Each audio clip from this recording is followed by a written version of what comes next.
Shalom, selamat pagi Bapak Ibu yang dikasihi Tuhan. Puji Tuhan kita boleh berjumpa kembali dalam waktu teduh bersama Gereja Toraja Jemaat Bogor edisi Sabtu 16 Juli 2022. Bacaan kita terambil dari Lukas 8 ayat 4-15. Bapak Ibu yang dikasihi Tuhan, mari kita bersatu di dalam doa. Selamat pagi Tuhan, terima kasih Bapa atas hari baru yang Engkau anugerahkan di dalam hidup kami. Terima kasih atas kesehatan yang boleh kami rasakan di dalam kehidupan kami pribadi lepas pribadi. Pada saat ini kami akan membaca dan mendengarkan sebagian dari firman-Mu. Biarlah firman-Mu ini kami boleh mengerti dan kami boleh pahami. Biarlah Roh Kudus-Mu yang akan hadir di tengah-tengah kami. Berfirmanlah kepada kami ya Tuhan, karena kami siap mendengarkan firman-Mu. Di dalam nama Yesus Kristus kami berdoa dan mengucap syukur. Amin. Pembacaan firman Tuhan pada pagi hari ini terambil dari Lukas 8 ayat 4-15. Lembaga Alkitab Indonesia memberikan judul perumpamaan tentang seorang penabur. Ketika orang banyak berbondong-bondong datang, yaitu orang-orang yang dari kota ke kota menggabungkan dirinya pada Yesus. Berkatalah ia dalam suatu perumpamaan, adalah seorang penabur keluar untuk menaburkan benihnya. Pada waktu itu ia menabur, sebagian benih itu jatuh di pinggir jalan, lalu diinjak orang dan burung-burung di udara, memakannya sampai habis. Sebagian jatuh di tanah yang berbatu-batu, dan setelah tumbuh ia menjadi kering karena tidak mendapat air. Sebagian lagi jatuh di tengah semak duri, dan semak itu tumbuh bersama-sama dan menghimpitnya sampai mati. Dan sebagian jatuh di tanah yang baik, dan setelah tumbuh, berbuah 100 kali lipat.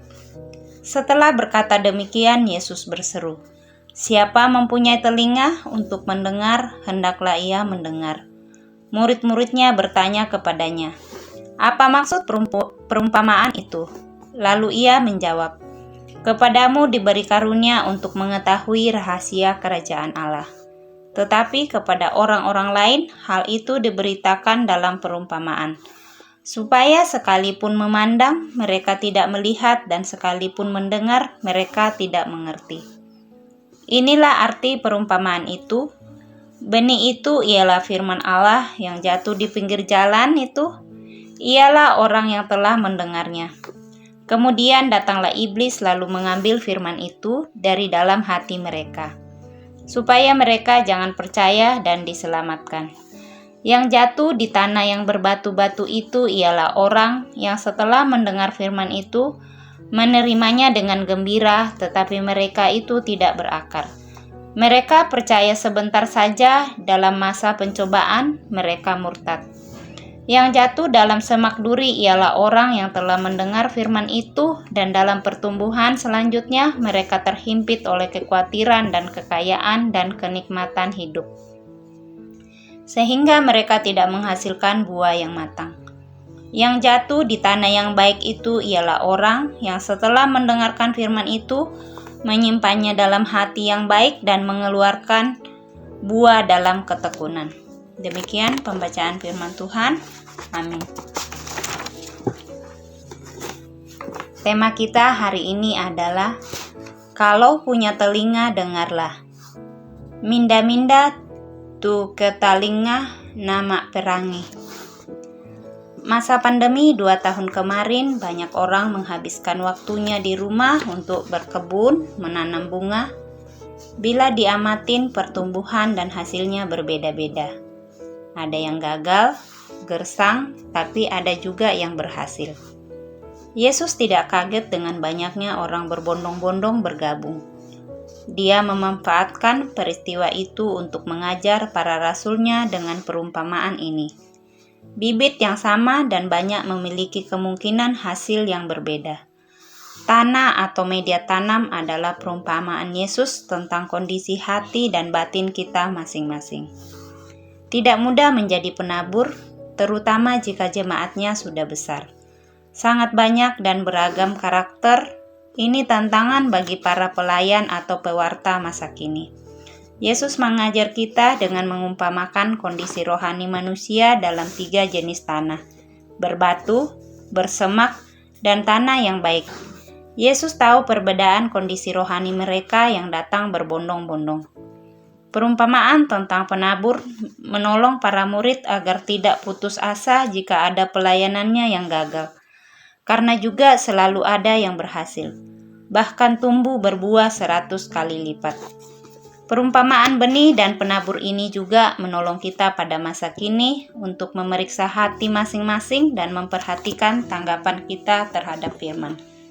Hari ini kita merenungkan bahwa dengar firman Tuhan saja belum cukup. Untuk bisa berhasil lalu berbuah, maka kita pun mesti menjadi pelaku firman. Serempak dengan itu, kita teguh percaya pada saat cobaan melanda kehidupan kita. Kiranya otoritas Injil membentuk hati dan pembuatan kita. Amin. Jemaat yang dikasihi Tuhan, marilah kita tundukkan kepala, kita bersatu dalam doa. Bapa, kami bersyukur buat firman-Mu yang boleh kami dengarkan pada pagi hari ini. Terima kasih Tuhan atas firman-Mu yang boleh mengingatkan kami kembali, untuk kami boleh memeriksa hati kami masing-masing, untuk kami boleh menjadi pelaku firman-Mu dan berbuah lebat. Biarlah Engkau yang akan memampukan kami pribadi lepas pribadi di dalam pertumbuhan iman kami. Saat ini kami berdoa untuk pemerintahan kami, mulai dari pusat sampai ke pelosok tanah air. Biarlah Engkau ya Tuhan yang akan memberikan hikmat dan kebijaksanaan dalam mereka memimpin negara kami. Kami juga mengucap syukur atas berkat yang berlimpah bagi saudara-saudara kami. Kiranya Engkau memberkati mereka dan boleh menjadi saluran berkat dimanapun berada. Tuhan, kami juga berdoa khususnya saudara kami yang saat ini sedang berbaring dalam rumah sakit. Secara khusus buat Mama Gusman dan saudara-saudara kami yang tidak kami sebutkan namanya satu persatu, tapi Engkau Tuhan yang Maha Tahu. Tuhan, biarlah Engkau yang Bapa yang akan memberkati setiap dokter dan tenaga medis yang merawatnya. Biarlah dengan bilur-bilur-Mu mereka boleh sehat dan pulih kembali. Kami juga berdoa jikalau ada jemaat-Mu yang sedang berduka, Tuhan hiburkan dan kuatkan. Kami juga berdoa untuk anak-anak kami agar mereka tidak lalai dalam menjalankan tugas dan tanggung jawab mereka. Tuhan, kami juga berdoa untuk saudara-saudara kami yang sedang bergumul dalam permasalahan. Kiranya Engkau ya Tuhan yang akan hadir di sana bersama-sama dengan mereka. Kami juga berdoa buat jemaat-Mu yang sedang berulang tahun, Engkau tambahkan berkat-Nya, berikan kesehatan dan sukacita. Kami juga berdoa untuk orang tua kami yang dalam masa tuanya, biarlah mereka senantiasa diberikan kesehatan dan kenyamanan dalam menjalani hari-hari mereka. Jikalau ada orang tua kami yang sakit, Tuhan, Engkau sembuhkan dan pulihkan. Inilah doa dan ucapan syukur kami, ampunilah segala dosa yang sering kami perbuat melawan kehendak-Mu. Dalam nama Yesus Kristus kami berdoa dan mengucap syukur. Amin. Demikian saat teduh kita pada pagi hari ini. Tuhan memberkati. Selamat pagi.